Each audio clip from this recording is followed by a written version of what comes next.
इस वीडियो में आपका हार्दिक स्वागत है। मैं हूं पत्रकार योगेंद्र योगी।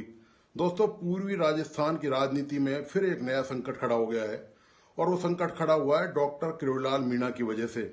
दरअसल डॉक्टर किरोड़ीलाल मीणा ने अब यह घोषणा कर दी है कि उनका मन जो है इस सत्ता से, मोह माया से भंग हो गया है और वो भी अब महाकुंभ में जाकर उन्होंने बाकायदा नाम लिया। ममता कुलकर्णी जो एक्ट्रेस है, हीरोइन है, जिस तरह से ममता कुलकर्णी ने संन्यास ले लिया है और वो साध्वी बन गई हैं अखाड़ा ज्वाइन करने के बाद, तो किरोड़ीलाल मीणा भी उसी तरह की बात करते हैं कि उनका मन भी अब कुंभ में जाकर हो सकता है पूरी तरह वो संन्यास ले लें, मतलब ये जो राजनीति है इससे वो मुक्ति पालें। और ये बात उन्होंने कही एक लालसोट में व्यापार महासंघ जो था उसके उद्घाटन समारोह में, उसकी वो समारोह के दौरान वहां पर मौजूद लालसोट के विधायक रामविलास मीणा की और उन्होंने इशारा करते हुए कहा कि अब ये जो मेरे गले में जो घंटारी यानी कि घंटी जो लटक रही है मंत्री पद की, अब ये रामविलास के लटक जानी चाहिए।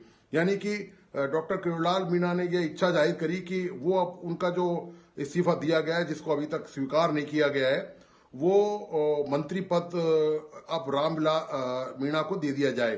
तो ये दरअसल किरोड़ीलाल मीणा ने संकेत साफ साफ तौर पे दे दिए कि अब उनका मन जो है वो वैराग्य की तरफ है।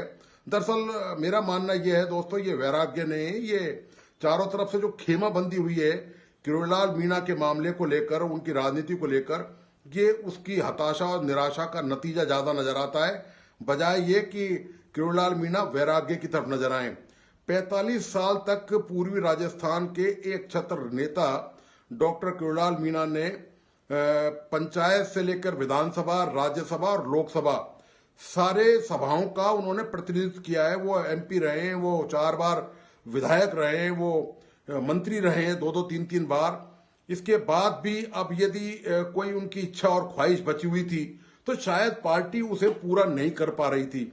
और आपको पता होगा कि विधानसभा के जो चुनाव हुए थे तब उन्होंने कहा था कि यदि मैं चुनाव नहीं जीता तो संन्यास ले लूंगा, इस तरह की बात उन्होंने कही थी। इसके बावजूद भी उनको 100% मीणा वोट नहीं मिले।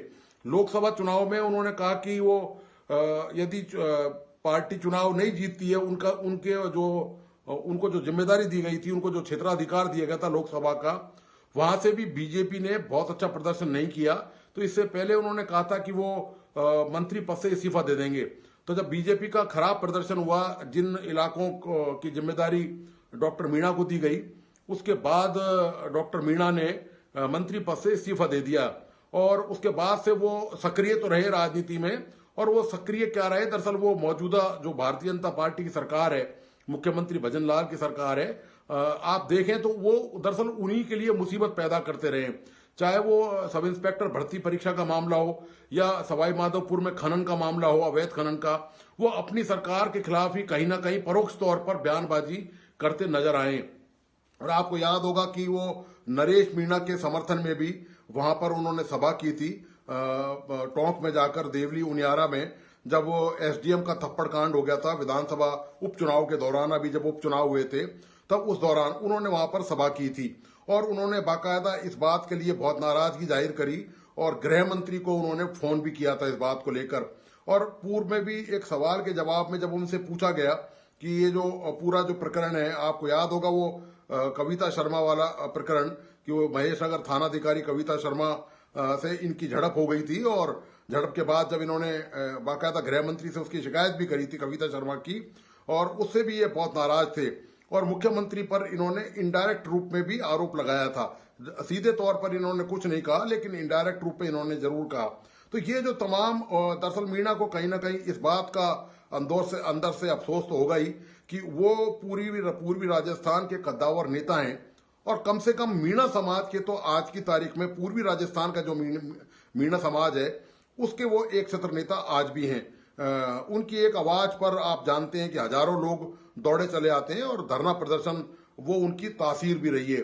तो ये जो पूरी कवायद है, दरअसल मीणा को ये लगता था कि जब चुनाव हुए तो उस समय जब विधानसभा चुनाव में भारतीय जनता पार्टी सत्ता में आई राजस्थान में, तो कहीं ना कहीं उनको लग रहा था कि कोई महत्वपूर्ण विभाग उनको मिलेगा और इसके अलावा हो सकता है उनको उप मुख्यमंत्री पद का दर्जा मिलेगा, लेकिन वो उनको सब कुछ नहीं मिला। इसके बाद वो लगातार और निराश हुए और उनको तगड़ा झटका तब लगा जब उनका जो छोटा भाई है वो दौसा से चुनाव हार गया। सबसे महत्वपूर्ण बात यह है, उसके बाद से तो पार्टी भी समझ गई कि अब जो है वो मीणा के दिन जो है वो लद गए। अब राजनीति में अब उनमें उतना दमखम नहीं बचा है, उनका वर्चस्व कमजोर पड़ता जा रहा है। और जो दूसरे छत्रप जो हैं मीणा समाज में और जो दूसरे विधायक और जो सांसद हैं वो उभरते आ रहे हैं। तो पार्टी ने भी उसी तरह से खेल खेला और मीणा को दरकिनार करने में कसर बाकी नहीं रखी। आप जानते हैं कि प्रधानमंत्री नरेंद्र मोदी और अमित शाह किस तरह की राजनीति करते हैं। उनके सामने कोई भी नेता पार्टी के अंदर बगावत करने की या बगावत जैसी नौबत लाने की हिम्मत नहीं जुटा सकता। लेकिन मीणा ने इसके बावजूद भी वो हिम्मत जुटाई तो पार्टी ने उनको दरकिनार करना शुरू कर दिया। और उनको दरकिनार करते करते आज अब नौबत यह आ गई है कि मीणा अब जो है अब इससे अलविदा करने की पूरा मानस बना चुके हैं। और उन्होंने बाकायदा हिंट भी इस बात का दे दिया है कि वो अब सक्रिय राजनीति से दूर रहना चाहते हैं। और सरकार के लिए परेशानी का सबब अभी भी मीणा बने हुए हैं। मुख्यमंत्री भजनलाल की सरकार के लिए परेशानी ये है कि पिछले विधानसभा सत्र में भी पूरे सत्र के दौरान मीणा गायब रहे और वो छुट्टी लेकर चले गए विधानसभा अध्यक्ष से। और मौजूदा जो विधानसभा सत्र जो अब फरवरी में शुरू होने जा रहा है उसमें भी मीणा ने विधानसभा अध्यक्ष से लिखित परमिशन मांगी है स्वास्थ्य के कारणों से और उनको छुट्टी दे दी गई है। तो इससे क्या है, कांग्रेस को मौका मिल गया है दरअसल कि उनका एक कैबिनेट मंत्री सरकार का लापता है, गायब है। वो पिछली बार भी नहीं आए और वो इस बार भी नहीं आए। तो निश्चित तौर पर इस हालात में मुख्यमंत्री भजनलाल की सरकार को सदन में परेशानी का सामना तो करना ही करना पड़ेगा। लेकिन अब देखना यह है कि मीणा वास्तव में पूरी तरह से जो सक्रिय राजनीति है उससे अलविदा कहते हैं या वो किसी न किसी रूप में जो उनका तेवर कलेवर है जो आंदोलन के माध्यमों से वो कहीं ना कहीं दिखाते आए हैं, चाहे कांग्रेस की गवर्नमेंट रही हो और चाहे खुद की सरकार रही हो। हालांकि भारतीय जनता पार्टी की सरकार के दौरान उन्होंने कोई बड़ा लंबा चौड़ा धरना प्रदर्शन नहीं किया और जो सब इंस्पेक्टर भर्ती की परीक्षा की दोबारा करवाने की मांग को लेकर उन्होंने विरोध दर्ज कराया, लेकिन इस तरह नहीं किया कि हजारों लोगों की फौज को लाकर वो जयपुर में इकट्ठा कर दें और यहां पर भारी भरकम तरीके से धरना प्रदर्शन करें। तो ऐसा तो उन्होंने नहीं किया, अपनी पार्टी की इतनी सीमा में तो वो बंधे रहे। लेकिन इसके बावजूद भी उनका जो तौर तरीका है, उनके जो तेवर हैं, वो उससे साफ जाहिर हो रहा था कि अब उनका यहाँ पर गुजारा नहीं होगा। तो निश्चित तौर पर अब लगता यही है कि शायद मीणा कुंभ की यात्रा करें और वहीं पर जाकर राजनीति से वैराग्य उनका हो जाए और वो पूरी तरह से वहां पर राजनीति से दूर चले जाएं। तो ये आकर वो घोषणा शायद वो कर सकते हैं इस तरह की जो उन्होंने संकेत दिए हैं।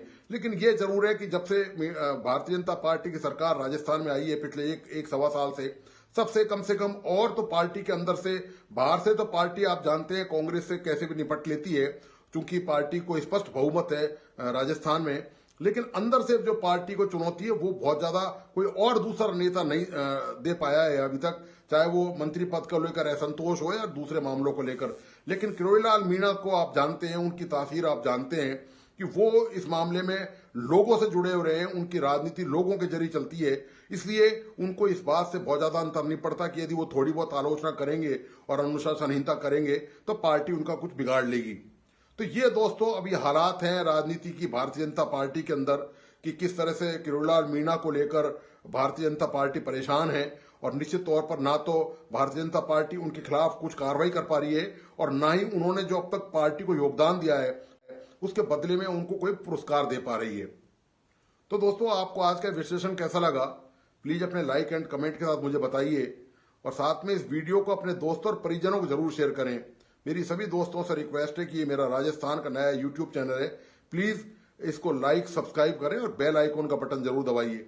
धन्यवाद, नमस्कार।